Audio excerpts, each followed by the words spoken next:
आदमी ने घास को सतर्क करने से बचने के लिए एक चाल सोची और योजना बनाई कि वह उसी की योजना को उसके खिलाफ इस्तेमाल करेगा, लेकिन इससे शातिर शौकुन को शक हो गया।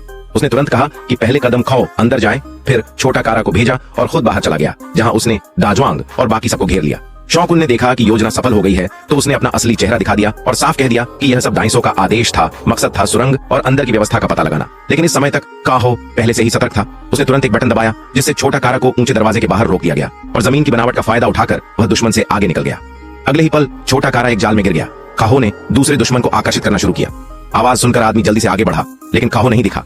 अब तक वह जाल के पास पहुंच चुका था और फिर खाओ ने अपनी लंबी बंदूक निकाली और छोटा कारा को एक झटके में मौत के घाट उतार दिया। बाहर सभी लोग पहले से ही बंधे हुए थे। इसी बीच खतरे की घड़ी में अच्छा हुआ कि पिछली बार दाशान अपनी टीम के साथ आ गया था। इस समय शौकुन ने सब देखकर भी मूर्ख बनने की कोशिश की, लेकिन आदमी के एक आदेश पर उसे पकड़ लिया गया। अगले ही पल बाहर से गोलियों और धमाकों की आवाज आने लगी।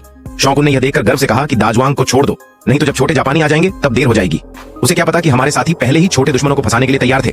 सबकी सटीक गोलीबारी से दुश्मन पीछे हटने लगा और छत पर छिपे साथियों ने ग्रेनेड फेंककर सारे छोटे दुश्मनों का सफाया कर दिया। अब शौकुन का घमंड चूर चूर हो गया। दाशान ने देखा और तुरंत कहा कि इसे नीचे ले चलो। साथियों ने दुश्मनों का सफाया कर दिया और सभी विजयी होकर लौट आए।